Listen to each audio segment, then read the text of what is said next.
If you're hunting for a wireless gamepad that promises freedom from cords and seamless PC gaming, you've probably stumbled upon the Logitech F710.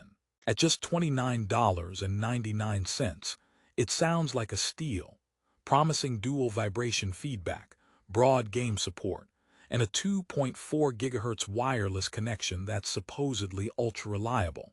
But here's what surprised me. Despite the glowing specs, the F710 might not be all it's cracked up to be.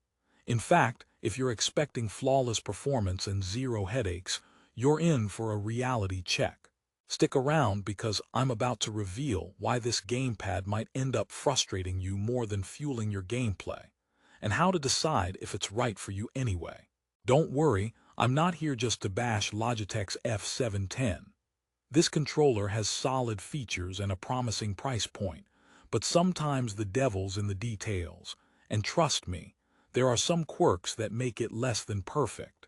Whether you're a casual gamer itching for an upgrade or a serious PC player looking for reliable wireless freedom, you need to hear the full story before clicking Add to Cart. So grab your snacks, and let's dive into the good, the bad, and the surprisingly quirky side of the Logitech F710. If you think it's just another generic controller, think again. First, let's talk about what the Logitech F710 brings to your gaming setup straight out of the box. The controller flaunts a 2.4 GHz wireless connection via a tiny plug-and-forget nano receiver. This means you plug it into a USB port, especially on laptops, and it claims to deliver fast data transmission with minimal delays or dropouts, a holy grail for wireless gamers. Plus, with dual vibration motors, the controller promises to make you feel every hit, crash, and explosion in games that support vibration feedback. That's an immersive promise, right? The F710 also supports a broad range of games, from classics to current titles, and even comes with profiler software. This software allows you to program the gamepad to perform keyboard and mouse commands, a massive plus for games without native gamepad support. Compatibility-wise, it covers Windows XP through Windows 11, which is impressively extensive. So on paper, it's a solid pick. But let me tell you, paper doesn't always translate to perfection. I tried this controller with a bunch of titles, including some newer first-person shooters, platformers, and racing games. Sometimes, the setup was a breeze. Plug the tiny receiver, sync the controller, and jump in. Other times, it felt like wrestling with a digital octopus. The wireless connection was mostly stable, but there were moments of dropouts during intense gaming sessions. Imagine being mid-battle and suddenly losing control, game over kind of moment.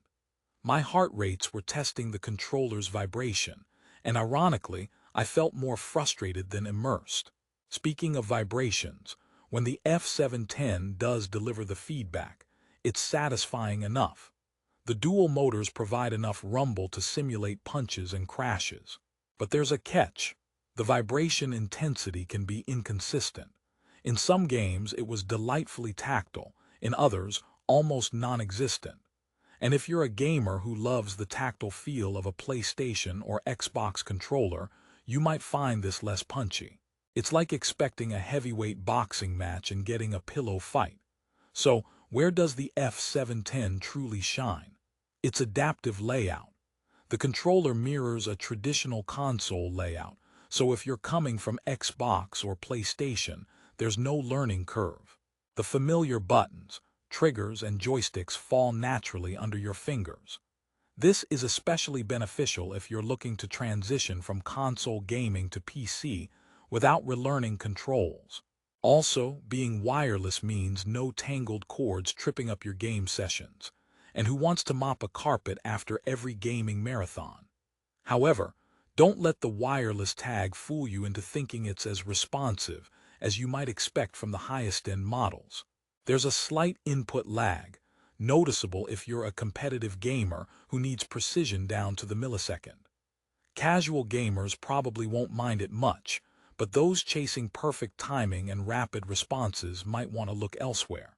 It's like trying to shoot a basket with a slightly soggy ball. Not impossible, but not ideal. Another point to keep in mind is the build quality. For under $30, you can't expect a titanium chassis. The F710 is mostly plastic, and while it feels decent in hand, it's not designed for marathon gaming sessions every day. The buttons can feel a bit mushy after extended use, and the grips aren't as ergonomic as some premium controllers. As a joke, it's like the controller's motto is, giving you enough comfort to play, but not enough to forget about dinner. On the plus side, it's lightweight, so it won't tire out your hands too quickly. One of the biggest selling points Logitech touts is the Profiler software, which lets you customize controls and map keyboard or mouse commands. Sounds great, right? However, setting this up requires downloading the software and diving into configuration menus that aren't exactly user-friendly. If you're a tech newbie, this might turn you away fast. I wasn't shocked to find myself Googling tutorials halfway through customizing my profiles. So, if you enjoy tweaking and configuring to optimize gameplay, then the F710 is quite flexible. But if you just want plug-and-play simplicity, it can become a little tedious. Now, if you're wondering about the battery life, the controller runs on 2 AA batteries. You get a decent amount of gaming time before you have to replace them.